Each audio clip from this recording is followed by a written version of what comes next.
미국이 영국, 프랑스와 연합해 화학무기 사용에 대한 응징으로 시리아를 공습했습니다. 수도인 다마스쿠스 부근의 화학무기 시설 등 3곳에 미사일을 발사했는데 시리아와 러시아는 이번 공습이 국제법 위반이라며 강하게 반발했습니다. 모레 세월호 4주기를 앞두고 목포 신항에서 누워있던 세월호를 바로 세우는 작업이 본격적으로 시작됐습니다. 다음 달 말 해상 크레인이 도착하면 선체를 공중으로 들어올린 뒤 90도 회전시키게 됩니다. 모든 과정을 미리 구성해봤습니다. 네이버 댓글 조작 사건을 수사 중인 경찰이 김모 씨 등 민주당 당원 3명을 구속한 뒤 정치권에서는 배후 세력을 놓고 공방이 벌어졌습니다. JTBC 취재 결과 김 씨 등은 특정 정치인 기사에 조직적으로 찬반 댓글을 달아왔고 또 일부 정치인을 초청한 강연도 열며 영향력을 과시했던 걸로 확인됐습니다. 조현민 대한항공 전무가 회사 간부에게 폭언을 하는 상황이 담긴 음성 파일이 공개됐습니다. 해당 파일에서 조 전무는 매우 화가 난 듯 고함을 지르고 욕설을 하는 모습이 고스란히 담겼습니다. 갑질 논란에 휩싸인 조 전무에 대한 비판 여론이 커지고 있습니다. 광주의 한 어린이집 교사가 5살 어린이의 머리채를 잡아채는 등 폭행 장면이 담긴 CCTV 영상이 공개돼 경찰이 수사에 나섰습니다.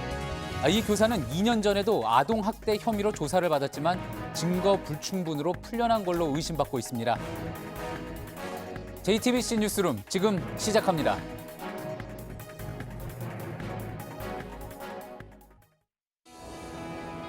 기름 없이 달리는 일상으로 내일을 바꾸는 현대수소 전기차. 네이버 댓글 조작 사건의 파장이 커지고 있습니다. 경찰이 체포한 3명이 민주당 당원으로 나타나면서 주말에도 정치권의 공방은 뜨거웠습니다. 오늘 뉴스룸은 지난 2월부터 취재해온 내용을 바탕으로 체포된 이들이 누구고 또 어떤 활동을 해왔는지 잠시 후 자세히 보도해드리겠습니다. 그리고 오늘 새벽 미국과 영국, 프랑스가 시리아를 공격했습니다. 현재 시리아는 화학무기를 쓴 의혹을 받고 있는데 미국은 화학무기 시설만 정밀 타격했고 추가 공격은 없다고 했습니다. 러시아와 이란은 국제법 위반이라며 강하게 반발했습니다. 정유식 특파원입니다. 미국과 영국, 프랑스군이 시리아 현지 시간 14일 약 70분 동안 벌인 정밀 타격의 목표는 크게 3곳이었습니다. 수도 다마스쿠스의 생화학무기를 개발하는 과학연구소, 서부 홈스의 화학무기 저장 시설과 군 사령부입니다. 미국은 토마호크 순항미사일, B-1 전략 폭격기를 투입했습니다. 영국은 토네이도, 프랑스 미라주 전투기 등이 참가했습니다. 공습 규모는 지난해 4월 미국 단독 공습 때의 2배로 토마호크 미사일만 100여 발을 발사했습니다. 시리아 정부군이 반군 장악 지역인 두마에 지난 7일 염소가스와 살인가스를 사용해 민간인 40여 명을 숨지게 한 데 대한 응징입니다. These are not the actions of a man. They are crimes of a monster instead. 매티스 미국 국방장관은 브리핑에서 이번 공격은 아사드 정권을 겨냥하되 민간인 및 외국인 사상자가 생기지 않도록 최대한 노력했다고 설명했습니다. 제한적인 공격으로 아사드 정권을 지원하는 러시아와 확정 가능성을 피했다는 의미입니다. 트럼프 대통령은 러시아는 어두운 길을 계속 갈지 안정과 평화를 지지하는 문명국에 합류할지 결정해야 한다고 압박했습니다. 워싱턴에서 JTBC 정효식입니다. 그동안 줄곧 시리아 정부군이 화학무기를 사용했다는 의혹은 계속 제기가 돼왔죠. 결국 미국 등 서방의 군사 개입으로 확대가 됐습니다. 취재기자와 함께 이번 공습에 대해서 좀 더 자세한 이야기 나눠보겠습니다. 백종훈 기자, 네. 시리아 내전과 관련해서 이제 많은 궁금증이 나오는 거는 왜 이렇게 많은 나라들이 이 시리아 한 나라에 관여를 하게 되느냐 이런 부분인 것 같습니다. 예. 그것부터 한번 짚어볼까요? 예, 알 아사드 시리아 대통령은 2000년에 집권을 했습니다. 지금 예. 18년째 장기 집권 중인데요. 내전이 일어나게 된 것은 2011년 이른바 아랍의 봄 때로 거슬러 올라갑니다. 시리아 시민들이 알 아사드 대통령에게 개혁 요구를 했었는데요. 거부됐습니다. 그러자 무장 반군이 생겨나게 된 겁니다. 예. 알 아사드 대통령은 자신의 우호적인 러시아와 이란의 지원을 받아서 반군을 진압해왔습니다. 이 과정에서 최근까지 반군과 시민들에게 화학무기까지 사용을 하게 된 겁니다. 그렇군요. 물론 그 사이에 IS가 나타났다가 또 사라지고 여러 가지 복잡한 것들이 있었지만 간단히 설명하면 그렇게 설명을 할 수 있겠죠. 자, 그런데 이제 불과 일주일 전이었습니다. 아이들에게까지 화학무기 피해를 입힌 그런 모습이 공개가 되면서 많은 공분을 사지 않았습니까? 네. 이번 미국과 영국, 프랑스의 공격은 이런 화학무기 공격에 대한 응징이다, 이렇게 볼 수가 있는 거겠죠. 예, 그렇습니다. 그것도 좀 살펴볼 필요가 있는데요. 미국은 당초 처음에는 시리아 내전에 개입하지 않았습니다. 앞서 말씀하셨듯이 IS가 발언을 하자 IS 소탕을 위해서 일부 개입을 했었는데요. 예. 이런 가운데 시리아 정부군은 화학무기를 사용하게 됐고 국제사회의 공분이 커지게 됐습니다. 트럼프 대통령 집권 이후에 미국은 물론이고 영국과 프랑스까지도 시리아를 같이 공격을 하게 된 겁니다. 자, 그렇다면은 러시아와 이란은 왜 시리아 정부 쪽을 지원하게 됐을까, 이런 의문도 나옵니다. 예, 러시아는 알 아사드 정권 출범 때부터 우방이었습니다. 중동 지역의 영향력 확대 등이 지원 배경으로 꼽히고 있는데요. 이란 역시 중동의 맹주로서 IS나 이라크를 견제하기 위해서 시리아 정부를 지원해 왔습니다. 예, 그렇군요. 자, 오늘 공습 상황을 한 번 더 짚어보도록 하죠. 미국은 이제 작년 4월에도 시리아의 공군 기지를 공습한 적이 있지 않습니까? 이번에는 어떤 점이 달랐습니까? 예, 대규모 공습이었지만 제한된 지역에 대한 정밀 타격이라는 점이 두드러지고요. 미국과 영국, 프랑스 합동 공격이라는 점도 다른 대목입니다. 예. 세 개 지역은 앞서 보셨듯이 다마스쿠스 화학무기 연구소, 그리고 홈스 지역의 화학무기 저장 시설, 그리고 군 사령부입니다. 매티스 미국 국방장관은 이들 시설이 핵심 화학무기 시설이다, 이렇게 설명을 했습니다. 이번 공격으로 인한 사상자는 확인되지 않고 있는데요. 시리아 관영 매체들은 홈스 공격으로 민간인 3명이 다쳤다, 이렇게 보도하고 있습니다. 예, 지금 화면에 배경에 나오고 있는 저 세 지역, 다 이제 시리아 정부군이 관할을 하고 있는 지역 아닙니까? 네. 당연히 이제 시리아 정부의 반발이 클 것 같고, 또 마찬가지로 앞서 설명드렸듯이 시리아 정부를 지지하고 있는 러시아 입장에서도 반발이 클 것 같습니다. 예, 그렇습니다. 시리아 관영통신은 이번 공습 소식이 들리자마자 국제법 위반이다, 이렇게 얘기를 하고 있습니다. 화학무기 사용에 대한 증거 없이 이뤄진 불법 공격이라는 것이고요. 아나톨리 안토노프 주미 러시아 대사도 공습 결과에 대해서 미국과 동맹국이 책임을 져야 한다, 이렇게 밝혔습니다. 그렇군요. 자, 마지막으로 이제 시리아 사태, 그러면 앞으로 어떻게 전개될 거라고 전망이 나오고 있습니까? 예, 전문가들은 미국과 러시아로 대표되는 두 세력이 계속 충돌을 하고 군사 다툼이 격화될 것으로 보고 있습니다. 이른바 신냉전 우려까지 나오고 있는데요. 예. 시리아의 경우에는 공격을 받았기 때문에 어떤 식으로든 보복을 할 수밖에 없습니다. 예. 반면 미국과 프랑스, 영국은 시리아가 또 화학무기를 사용한다면 언제든지 응징을 하겠다, 이렇게 말하고 있습니다. 일촉즉발의 상황이 앞으로도 진행형이다, 이렇게 볼 수가 있겠군요. 네. 백종훈 기자, 잘 들었습니다. 네, 다음 소식입니다. 세월호 참사가 난 지 4년이 다 돼갑니다. 찢기고 갈라진 세월호는 아직도 목포신항에 누워 있습니다. 내부 수색은 끝나가고 10,000톤이 넘는 배를 세우려는 사전 작업이 시작됐습니다. 그 과정을 이상화 기자가 담았습니다. 현재 세월호는 선체 오른쪽을 하늘로 향해 누워 있습니다. 선체는 바닷물에 낡고 사가 약해져 있습니다. 바로 세우다 부서질 우려도 큽니다. 첫 단계 구조 보강 작업과 이동은 이미 시작됐습니다. 철제 구조물로 내부를 보강한 뒤 이동 과정에서 쓰러지지 않게 외부 버팀목을 설치했습니다. 이후 모듈 트랜스포터로 부두 끝 60m 지점까지 이동했고 배 왼편과 바닥에 L자 모양 구조물 33개를 설치했습니다. 앞으로 작업이 더 어렵습니다. 다음 달 말 1만 톤급 해상 크레인이 목포신항에 도착하면 와이어 66개를 세월호와 연결합니다. 이후 공중으로 살짝 들어올려 선체를 90도 회전시켜야 합니다. 균형이 맞지 않으면 선체가 뒤틀리거나 부서질 수 있습니다. 극도로 예민하고 조심스러운 작업입니다. 바로 세운 뒤에는 서둘러 세월호 밑바닥을 받칠 구조물을 추가해야 합니다. 완전히 직립 작업이 끝나기까지는 70개 세부 공정이 필요합니다. 이렇게 직립이 마무리되면 그동안 진입이 불가능했던 선수 좌연 일부 공간 등에 대한 수색이 이루어질 예정입니다. JTBC 이상화입니다. 네, 세월호 사주기를 이틀 앞두고 오늘 곳곳에서 추모 행사가 열렸습니다. 빗속에도 발길은 이어졌습니다. 목포신항 먼저 연결합니다. 연주환 기자, 한동안 좀 뜸했을 텐데 오늘은 추모객들이 많이 보였습니까? 오늘은 세월호 참사가 발생한 지 1460일, 세월호가 무트로 올라온 지는 1년하고도 4일째 되는 날입니다. 최근에 이곳 목포신앙을 찾는 발길이 줄어 한적했습니다. 하지만 오늘 비바람 부는 날씨였지만 4주기를 앞두고 추모객들의 발길이 이어졌습니다.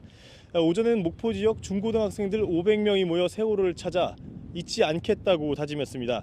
평소 세월호는 보안구역 안에 있어서 가까이 갈 수 없습니다. 오늘 시민들이 가까이 갈 수 있도록 하는 참관 행사가 있었습니다. 세월호를 앞에서 본 시민들은 찢어지고 망가진 배 앞에서 고개를 숙였습니다. 그래서 저희도 잘하면서 이제 언니랑 같은 나이가 하늘에서 저희 잘 지켜봐 주고 행복하게 하늘에서 지냈으면 좋겠다는 생각. 네, 내일도 추모 행사가 있습니까?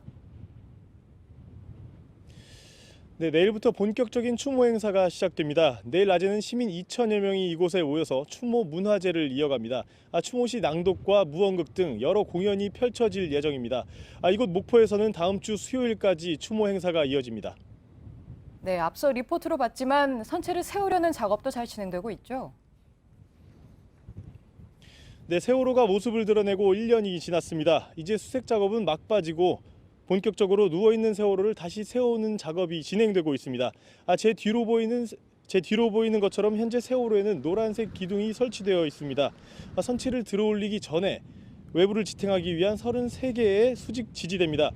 작업을 맡은 업체는 유가족들을 배려하기 위해 세월호를 상징하는 노란색으로 이 수직 지지대를 칠했습니다. 앞으로 선체 보강 작업을 더 거친 뒤에 1만 톤급 해양 크레인을 연결해 배를 바로 세우게 됩니다. 유가족들은 배를 무사히 직립하고 그동안 수색하지 못한 구역에 들어가길 기도하고 있습니다. 네, 지금까지 목포신항에서 연지원 기자였습니다. 이번엔 서울 광화문 광장을 연결합니다. 김민광 기자. 지금 김 기자 뒤를 보니까 공연을 하고 있습니다. 광화문에는 시민들이 얼마나 나왔습니까? 네, 저녁 6시부터 이어진 추모 공연은 2시간째 이어지고 있습니다. 제 뒤로 보이는 무대에서는 가수 임정득의 공연이 펼쳐지고 있습니다. 행사 시작 전까지 빗방울이 떨어졌지만 시민 만여 명이 여전히 광장에 모여 있습니다. 광장은 오늘 하루 종일 세월호를 기억하는 시민들 목소리로 가득했습니다. 네, 추모 공연 이전에 어떤 행사들이 있었습니까? 세월호 4주기 행사는 오늘 오후 4시부터 본격 시작됐습니다. 세월호를 상징하는 노란색 우의를 입은 시민 2,000명이 광장 잔디밭에 모였습니다. 거대한 노란 리본을 만들고 희생자들을 추모했습니다. 이순신 동상 앞에 마련된 4.16 기억전시 부스에도 많은 시민들이 모여들었습니다. 이곳엔 숨진 학생들과 교사들을 기리는 시와 사진들이 전시돼 있습니다. 본 행사엔 대학생들이 올라 희생자들에게 보내는 편지글을 낭독하기도 했습니다. 잠시 뒤에는 4.16 가족 합창단도 무대에 오를 예정입니다. 네, 그리고 김 기자 있는데 가까운 데서 친박단체도 집회를 열었죠. 충돌은 혹시 없었습니까? 네, 친박단체들은 오늘 오후 2시부터 대한문과 광화문 광장 주변에 모여들었습니다. 태극기와 성조기를 든 친박단체 회원들은 오늘도 박근혜 전 대통령 무죄 석방을 요구했습니다. 경찰 추산 1,000여 명이 대한문에서 광화문 광장까지 행진을 진행하기도 했는데요. 과격한 구호가 일부 나왔지만 세월호 추모객들과 충돌은 없었습니다. 네, 내일 또 앞으로는 어떤 행사가 예정돼 있습니까? 네, 오늘 추모 행사는 1시간 뒤인 오후 9시면 시민 대합창을 마지막으로 끝이 납니다. 예전 촛불 집회 때와 같은 행진은 따로 예정돼 있지 않습니다. 내일은 단원고가 있는 안산 시내 곳곳에서 추모 전시회와 공연이 예정돼 있습니다. 유가족들과 4.16연대는 내일 목포 신항으로 내려갑니다. 네, 광화문 광장에서 김민광 기자였습니다. 4년 전 그날, 가족들은 생사도 모르고 무작정 팽목항으로 갔습니다. 그 뒤로 오랫동안 소중한 누군가는 돌아오지 못했고 가족들은 기다리고 또 기다렸습니다. 가족들이 오간 동거차도 또 목포신항엔 참사의 아픔이 그대로 남아 있었습니다. 이상혁 기자입니다. 팽목항으로 가는 길은 여전히 아름다웠습니다. 아이를 찾아 달려가던 4년 전 그날, 엄마는 이 길이 아름다워 더 많이 울었습니다. 그날 눈에 담긴 벚꽃은 오래 기억에 남았습니다. 세월호 참사 4주기를 앞두고 건우 엄마는 오랜만에 팽목항으로 향합니다. 오랜 시간 아들의 이름을 불렀던 곳입니다. 이제 4년 전과는 다른 모습입니다. 팽목항엔 아직 우재 아빠가 남아 있습니다. 아들 사진을 걸어놓고 바다를 바라보며 4년을 지냈습니다. 14년 10월에 왔으니까 14년 10월? 거의 4년 가까이 되는 겁니다. 언제 이곳을 떠날 마음이 생길지 기약이 없습니다. 4년 전 유가족은 이곳에서 숫자로 불렸습니다. 294번, 295번. 숫자가 들리면 팽목항 시신 안치소로 달려갔습니다. 숫자가 불리길 바랐고 또 불리지 않길 바랐습니다. 7달 넘게 아이들을 기다렸던 이곳은 이제 텅 빈 채 조용합니다. 동거차도는 안개에 덮여 있습니다. 유가족들은 세월호 침몰 해역에서 가장 가까운 이 섬에 3년을 머물렀습니다. 산길엔 빛바랜 노란 리본이 아직 남아있고 생활하던 움막도 그대로입니다. 유가족들은 매일 칼바람을 견디며 바다를 기록했습니다. 몸이 아파도 섬을 떠나지 못했던 지성 아빠의 약봉투가 아직도 움막에 남았습니다. 세월호가 누운 목포신항은 막바지 수색 작업이 한창입니다. 녹슨 자동차들은 아직 다 치우지 못했습니다. 배 안에선 사고 원인을 밝히려는 노력이 계속되고 있습니다. 유가족들은 배에서 나온 유류품을 씻은 뒤 모으고 있습니다. 이제 6,500점을 넘었습니다. 밤이 오고 세월호 주변이 어두워집니다. 이제 하나둘씩 떠나가니까 이제 그때부터 그게 오는 거야. 아무도 없잖아. 유가족들은 낡고 녹슬고 찢긴 세월호 곁에서 이제 5번째 봄을 맞이합니다. JTBC 이상엽입니다.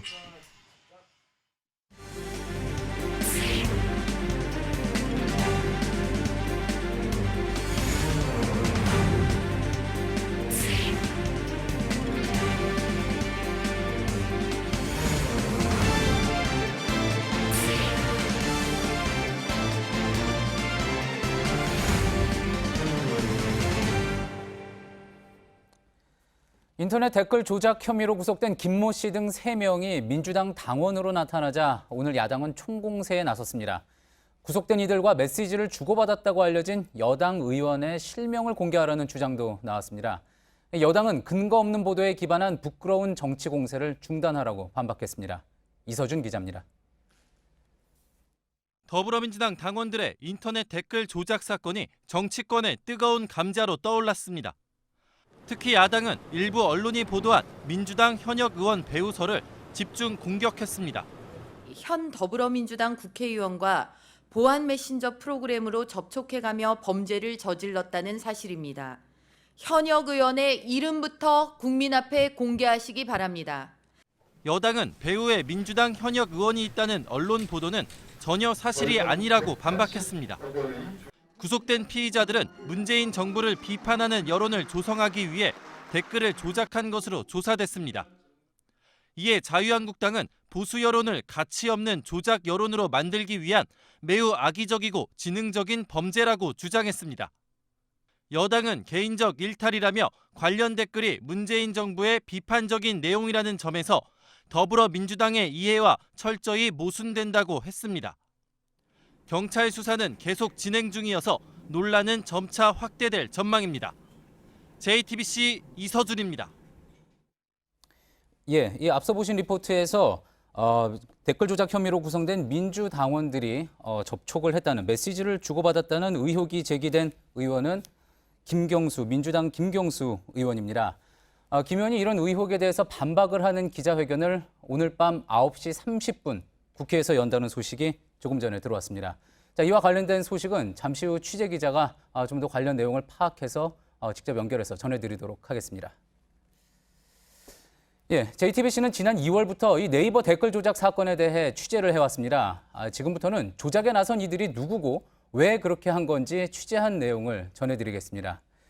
경찰에 체포된 김모 씨 등은 댓글 조작을 한 이유에 대해 보수 세력의 소행으로 보이기 위해서였다라고 진술을 했죠. 그런데 저희 취재 결과 이들은 온라인과 오프라인에서 특정 정치인을 지지하는 활동을 했고 또 그에 맞춰 기사에 찬반 댓글을 달았던 걸로 확인이 됐습니다. 먼저 박소연 기자의 보도입니다. 지난 2월 7일 JTBC는 네이버 댓글 조작 매뉴얼이 담긴 문건을 보도했습니다. 해당 문건을 조사한 경찰은 문건 배우로 진보 성향 인터넷 카페로 알려진 경제적 공진화 모임을 꼽았습니다. 이 모임 대표 김모 씨 등은 산채로 불리는 사무실에서 회원들에게 보안 USB를 나눠주며 댓글 조작을 지시했다는 겁니다. 경찰 조사에 따르면 이들은 문건에 소개된 공용 아이디로 접속해 특정 기사에 댓글을 조작한 혐의도 받고 있습니다. 이들이 공용 아이디로 접속한 한 기사입니다. 올해 1월 26일 밀양화재 관련 기사에 달린 정부 비난 댓글에 잇따라 좋아요를 눌렀습니다. 특정 정치인 기사에 찬반 댓글을 달며 여론에 영향력을 행사하려 한 정황도 포착됩니다. 지난해 12월 안희정 전 충남도지사 관련 기사에 당신의 진심을 믿어요. 순수하고 깨끗한 열정을 가졌죠. 안철수가 이명박 전 대통령 아바타인 것도 모르고 안전지사를 욕하고 있다라는 댓글을 달았습니다. 여권의 다른 정치인들에 대해서도 응원 댓글을 달았고 경쟁 정치인들에 대해선 비판 댓글을 남겼습니다. 경찰은 구속된 김 씨 등 3명의 댓글 조작 배우나 공범을 확인하기 위해 수사를 확대하고 있다고 밝혔습니다. JTBC 박소연입니다. 댓글 조작으로 구속된 김모 씨는 온라인에서 드루킹이라는 필명의 진보 성향 논객으로 알려져 있습니다. 최근에는 인터넷뿐 아니라 오프라인에서도 자신이 이끄는 조직의 영향력을 확장해 온 걸로 파악이 됐습니다. 자신의 성향에 맞는 특정 정치인과의 교류를 통해 이를 과시하려 했다는 지적도 나옵니다. 윤재영 기자입니다. 지난 1월 서울 시내 한 대학에서 열린 안희정 전 충남도지사의 강연회입니다. 인터넷 카페 경제적 공진화 모임 회원 500여 명을 대상으로 한 강연이었습니다. 강연이 끝나고 참석자와 사진을 찍는 안전지사 바로 옆에 한 남성이 앉아 있습니다. 카페 대표이자 인터넷 필명 드루킹으로 댓글 조작 혐의로 경찰에 구속된 김모 씨입니다. 분위기가 되게 이상한 거예요. 강연 전에 거기에 운영자라는 사람이 무슨 목사님 설교하시듯이 그 사람이 얘기하면 사람들이 다 쳐다보고 이렇게 손들면 박수치고. 김 씨는 안전지사 말고도 유명 인사들의 초청 강연을 주최해온 것으로 알려졌습니다. 그는 2000년대부터 노무현 전 대통령을 공개적으로 지지해온 유명 인터넷 논객입니다. 국내외 정세를 다룬 자신의 블로그 드루킹의 자료 창고는 누적 방문 수가 980만 명에 달합니다. 2012년에는 안철수 당시 대선 후보에 대해 이명박 전 대통령의 부활이라고 주장했고 지난해 대선 때 다시 논란이 됐습니다. 2014년에는 해당 모임을 공개하며 회원 유치에 적극 나섰습니다. 출범 당시 쓴 글에는 깨어있는 시민을 모아 조직화해야 한다는 등 조직의 필요성을 강조했습니다. 이상하게 생각했던 거 이거 회원제 카페에 그게 제일 이상했어요. 표는 보이는 사람들이 없다는 거? 그게 이상했어요. 제가 볼 때는 아니 들여다봐도 뭔가 카페같이 안 생겼고. 김 씨는 이런 영향력을 통해 안전지사 등 여권 정치인과 교류해왔습니다. 안전지사 측 한 관계자는 김 씨에 대해 유력 정치인과 교류하며 자신의 영향력을 포장하는 인물이라고 평가하기도 했습니다. 김 씨가 네이버 댓글을 조작해온 배경에 관심이 쏠리고 있습니다. JTBC 윤재영입니다. 어제 문재인 대통령과 홍준표 대표의 회동에도 불구하고 여야는 오늘도 김기식 금융감독원장에 대한 공방을 멈추지 않았습니다. 민주당은 청와대 말대로 중앙선관위의 유권 해석을 지켜보자는 반면 야당은 당장 김 원장이 물러나야 한다고 주장했습니다. 김필준 기자입니다. 자유한국당은 문재인 정부 요직에 있는 참여연대 인사들이 김기식 원장 구하기에 나서고 있다는 내용의 논평을 내놨습니다. 그러면서 김 원장 임명을 철회하는 것만이 유일한 사태의 해법이라고 주장했습니다. 어제 홍준표 자유한국당 대표가 문재인 대통령을 만나 직접 김 원장 임명 철회를 요청한 데 이어 다시 청와대를 압박하고 나선 겁니다. 이런 가운데 유성엽 민주평화당 의원은 페이스북을 통해 청와대와 내각에 들어간 민주당 전현직 의원에 대해서도 해외 출장 내용을 전수조사해보자는 주장까지 내놨습니다. 여당은 중앙선관위의 판단을 차분히 기다려야 한다는 입장입니다. 더불어민주당 김현 대변인은 한국당이 김 원장 의혹을 과도하게 제기하고 있는 것은 개헌과 추경 처리를 무산시키기 위한 것과 다름없다고 지적했습니다. 선관위는 이번 주 안에 김 원장 의혹에 대한 유권 해석을 내놓을 전망입니다. 최종 결정은 중앙선관위원장이 참석하는 전체 회의에서 결정됩니다. JTBC 김필주입니다. 국방부가 사드 기지에 드는 비용을 한미 방위비 분담금에서 꺼내 쓸 수 있다고 어젯밤에 밝혔습니다. 이렇게 되면 우리는 부지를 제공하고 비용은 미국이 부담한다는 약속이 깨지는 셈입니다. 공짜는 없다는 트럼프 대통령의 청구서가 날아들고 있습니다. 박현주 기자입니다. 국방부는 미국 측이 사드 체계 유지에 필요한 비용에 방위비 분담금 사용을 희망한다면 합의된 방위비 분담금 총액에서 사용할 수 있을 것이라고 밝혔습니다. 방위비 분담금은 크게 주한미군이 고용한 한국인 인건비와 미군 기지 내 군사 건설비, 장비와 물자 지원 등 군수 지원비로 나뉘는데 이 중 군수 지원비에 해당할 수 있다는 겁니다. 2016년 사드 배치 당시 우리는 부지와 시설만 제공하고 나머지 비용은 미국이 부담하기로 했습니다. 하지만 트럼프 대통령은 줄곧 안보 비용을 청구하겠다고 말해왔습니다. So, I informed South Korea that it would be appropriate if they paid. 현재 우리는 미국과 방위비 분담금의 규모를 놓고 협상을 벌이고 있습니다. 현재 우리는 약 9,600억 원을 부담하고 있는데 미국이 요구하는 규모는 그 2배에 이르는 것으로 알려졌습니다. 전문가들은 협상에서 기선을 제압하기 위해 사드 비용을 꺼낸 것이라고 분석합니다. 이번에 미국이 갖고 나온 어떤 방위비 분담의 어떤 방식은 상당히 트럼프적이죠. 전략 자산이라든가 사드라든가 우리한테 요구할 수 있는 모든 것을 일단 다 한 통으로 다 내놓고 하와이와 제주도에서 협상을 이어온 양국은 다음 달 미국 워싱턴에서 세 번째 만남을 가질 예정입니다. JTBC 박현주입니다. 광주의 한 어린이집에서 교사가 5살 아이를 폭행한 일이 있었습니다. 아이가 안 잔다며 머리채를 잡고 밀치는 모습이 CCTV에 그대로 잡혔습니다. 경찰은 수사에 나섰습니다. 정진명 기자입니다. 교사가 낮잠을 자려고 누워있는 아이의 머리채를 잡아당깁니다. 탁자에 앉아있는 아이를 거칠게 바닥에 내팽개치는가 하면 아이를 질질 끌며 CCTV가 없는 베란다로 끌고 가는 장면도 나옵니다.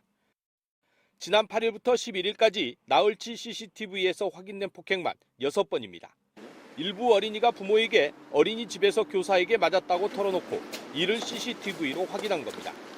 그렇게 짧은 시간 안에도 그렇게 많은 학대를 하는 영상이 있었는데도 제가 봤을 때는 알고도 그냥 넘겼을 것 같다는 생각에 저는 그렇게 생각이 들거든요. 폭행을 당한 아이 부모들은 아동학대 혐의로 경찰에 신고했습니다. 어린이집 측은 학부모들에게 교사의 학대 사실을 인정하고 지난 12일 해당 교사도 사직서를 낸 상태입니다.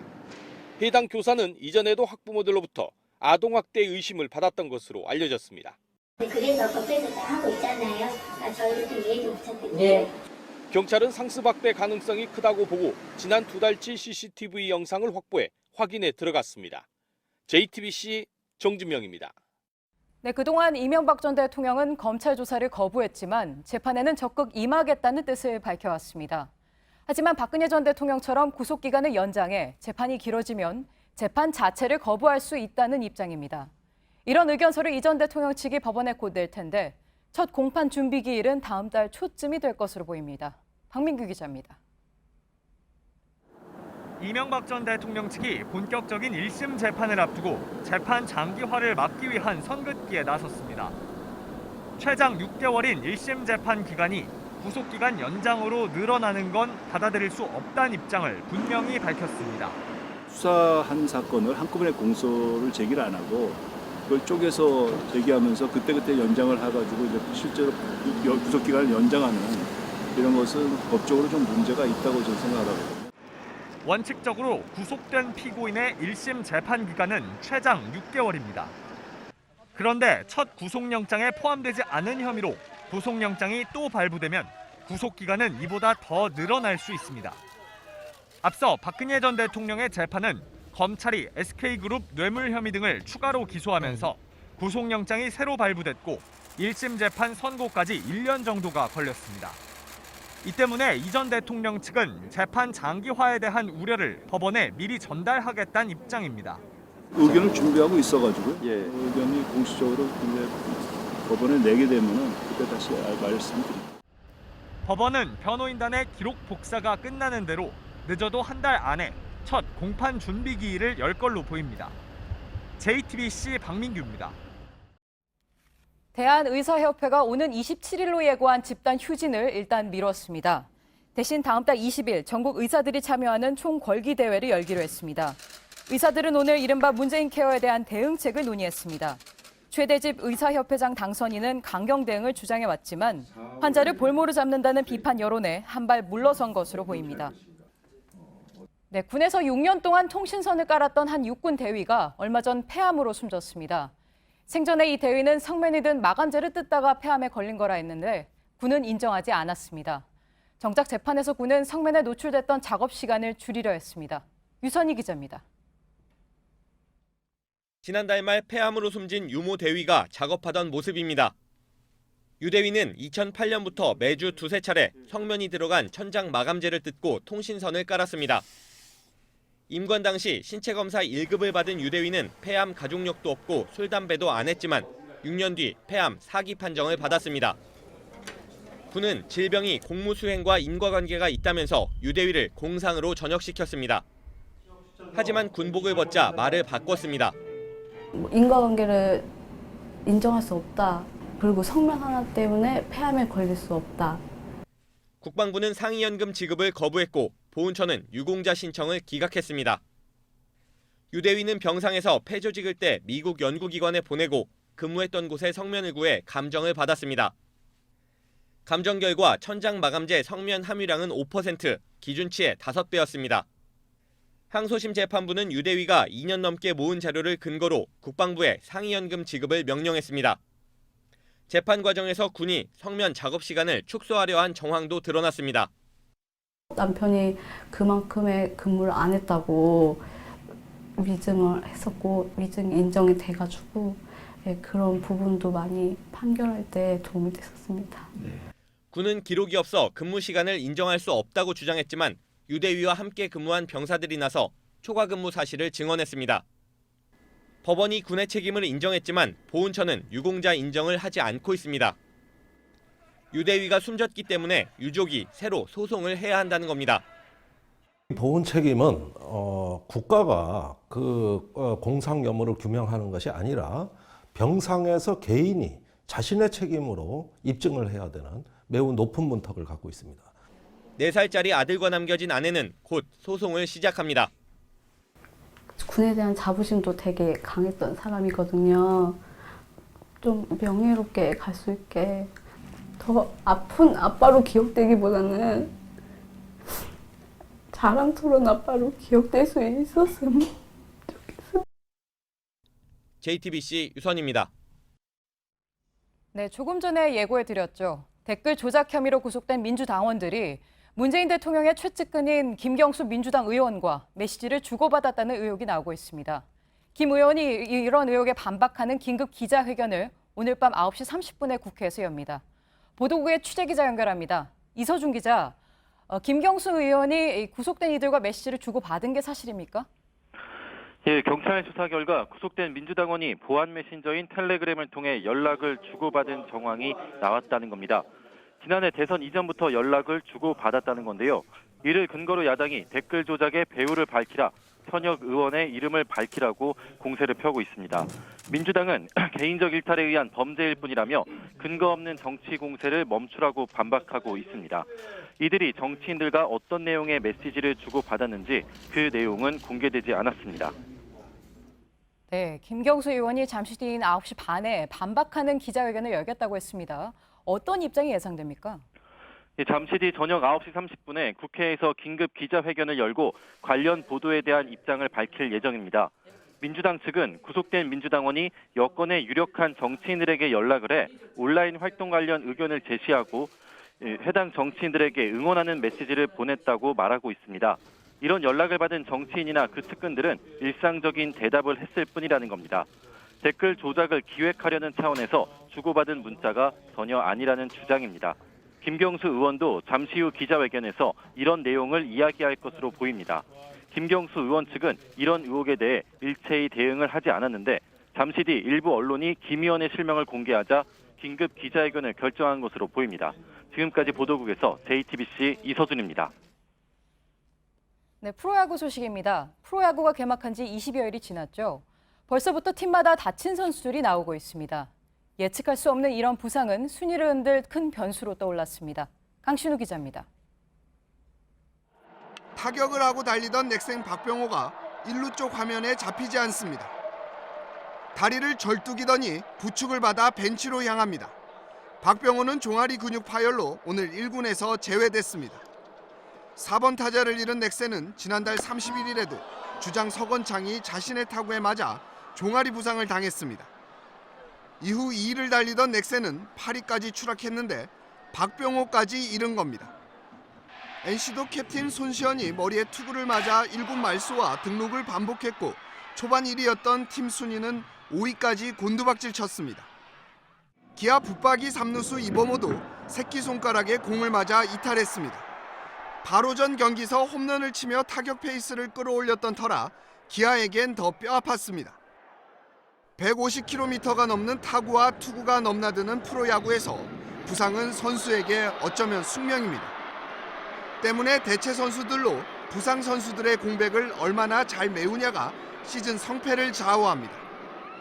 한편 오늘은 광주 경기가 우천으로 수년된 가운데 서울 고척돔 등에서 4경기가 열렸습니다. JTBC 강신호입니다.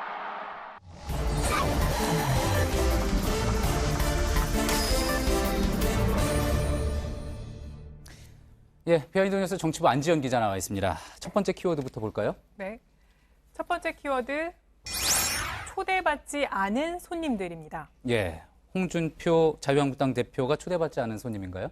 홍준표 대표가 초대하지 않은 손님이 있었다는 얘기인데요. 예. 홍 대표는 어제 당내 4선 중진 의원들을 불러서 만찬을 했습니다. 그런데 이 자리에 초대받지 않은 정준길 전 당협위원장이 온 겁니다. 예. 이 영상을 보시면 이 피켓까지 들고 나온 정 전 위원장은 홍 대표를 비판한 뒤 제명당했다가 최근 법원 판결로 당원권을 회복한 인물입니다. 예. 이 피켓을 보면 함께 징계를 받았던 유효해 전 최고위원과 김정기 당협위원장과 이 자신에 대한 부당 징계를 철회하고 서울시장 경선을 치르게 해달라 이런 내용이 써 있습니다. 예, 류여해 전 최고위원이 홍준표 대표와 갈등을 빚을 때 이제 옆에서 또 같이 이제 류 전 최고위원 측을 또 도와줬고 그런 모습이 있었죠. 네, 맞습니다. 정준기 당협위원장이 그랬었는데요. 그런데 이후에 홍 대표가 입장할 때 장면을 다시 한번 보시면 이 눈길 한번 주지 않고 홍 대표가 입장을 합니다. 예. 하지만 만찬 자리에서는 부당 징계 철회에 대해서는 검토를 해보겠다 이런 취지로 말한 것으로 알려졌습니다. 아, 징계 철회를 검토해보겠다. 아, 네. 이런 취지의 이야기를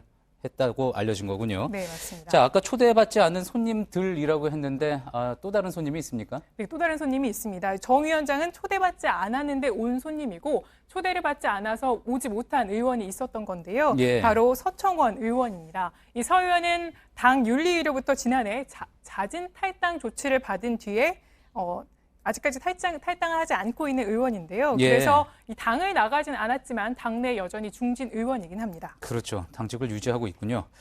자, 그렇다면 초대받은 손님들 사이에서 분위기는 어땠습니까? 뭐 또 홍 대표와 중진과의 갈등 불거질 수도 있다 뭐 이런 이야기 계속 나오고 있었는데 분위기가 어땠습니까? 분위기는 비교적 화기애애했다고 합니다. 특히 이 자리에는 홍 대표가 그동안 연탄가스라고 비판했던 이주영, 나경원 의원도 참석을 했는데요. 예. 홍 대표는 만찬 자리에서 이 과거 자신의 발언에 대해서 이 사과의 말도 했다고 합니다. 사과를 했습니까? 네. 예. 그래서 어쨌든 그런 화해가 이루어졌습니까? 일단 화해가 이루어졌다고 보기는 아직 애매할 것 같은데요. 어제 만찬은 이 지방선거를 앞두고 이 격화된 내홍을 봉합하자 이런 취지로 만들어진 것으로 보이는데요. 하지만 갈등이 완전히 봉합됐는지에 대해서는 여전히 의문이라는 지적이 많았습니다. 예, 아무래도 일단 큰 선거가 바로 앞에 있으니까 갈등이 계속되는 모습을 보이지 않으려고 하는 그런 분위기는 있겠군요.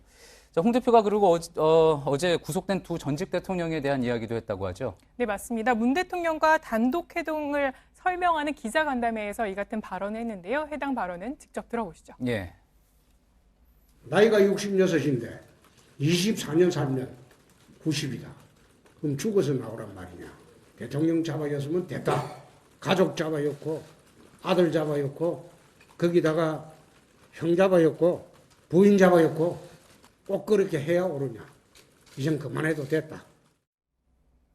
예, 잘 들었습니다. 다음 키워드 볼까요? 네, 다음 키워드는 동생의 항소장입니다. 예, 어제 박근혜 전 대통령 동생 박근영 씨 이야기군요. 네, 맞습니다. 박근영 씨가 어제 언니인 박 전 대통령의 1심 판결에 대한 항소장을 냈습니다. 이 박근영 씨는 그동안 박 전 대통령의 무죄를 계속해서 주장해 왔는데요. 해당 발언 직접 들어보시죠. 예. 저는 무죄라고 저는 생각하고 또 항상 역사의 법정에서는 무죄다. 지금까지 무슨 이야기들을 하셔도 그런 우리는 신념을 갖고 있습니다. 예. 이 궁금증이 또 나왔던 게 박 전 대통령 본인의 의사가 반영된 것이냐 하는 의문도 나왔거든요. 어떻습니까? 일단 직접 반영된 거는 아닌 것으로 보입니다. 일단 박 전 대통령과 변호인단은 항소 기한인 어제 자정까지 항소장을 직접 제출하진 않았고요. 예. 또 어제 박 전 대통령을 접견한 유영하 변호사 역시 박 전 대통령이 항소 여부에 대해서는 아무 말이 없었다. 이렇게 말하기도 했습니다. 자, 그렇다면 또 궁금한 게 본인이 직접 항소장을 안 내도 가족이, 동생이 내도 효력을 발생하는 겁니까? 네, 이를 따져보기 위해서 일단 형사소송법을 한번 들여다보면요. 이 형제 자매인 박근영 씨는 일단 이 항소를 할 수 있는 이 자격은 부여받았습니다. 예. 그리고 이 항을 살펴보시면 이 피고인이 명시한 의사에 반해서는 다만 항소를 하지 못한다 이렇게 되어 있습니다. 예. 그러니까 박 전 대통령이 이 항소는 내 의사에 반한다 이런 내용의 항소 포기서를 서면 제출하면 효력이 사라지게 됩니다. 예. 하지만 현재 박 전 대통령은 재판을 보이콧하고 있는 상황에서 이 같은 항소 포기서를 낼 가능성은 크지 않아 보이는데요. 이처럼 항소를 하겠다, 항소를 하지 않겠다, 이런 뭐 모든 의사 표시를 안 할 것이다 그런 네네. 이야기군요. 그렇게 그 의사 표시를 하지 않게 되면 이 항소 효력은 그대로 발생하게 되는 겁니다. 하지만 검찰이 항소를 하지 않았습니까? 네, 검찰은 이미 항소를 한 상태인데요. 이 검찰은 1심 재판부가 일부 혐의에 대해서 무죄를 판단한 것에 대해서 이의를 제기하면서 항소를 한 상태입니다. 따라서 박 전 대통령의 뜻이 어떻든 간에 항소심 재판은 진행되게 되는 겁니다. 그렇군요. 잘 들었습니다. 비하인드 뉴스 안지연 기자였습니다.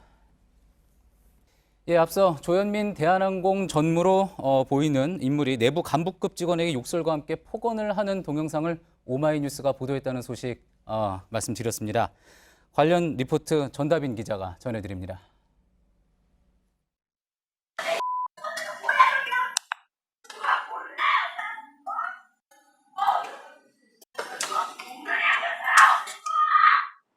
한 여성이 욕설과 함께 소리를 지릅니다. 오마이뉴스는 이 목소리의 주인공이 조현민 대한항공 전무라고 밝혔습니다. 조 전무가 대한항공 집무실에서 간부급 직원에게 화를 내는 상황을 녹취한 음성 파일을 제보자로부터 받았다는 겁니다. 음성 파일은 총 4분 20초 길이로 조 전무는 일방적으로 화를 내며 직원을 다그칩니다.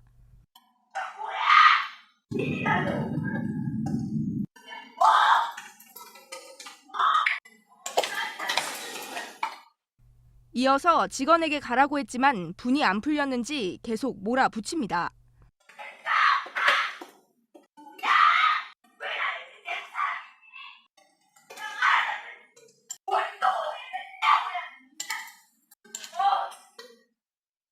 결국 분을 참지 못한 듯 격양된 감정을 터뜨립니다.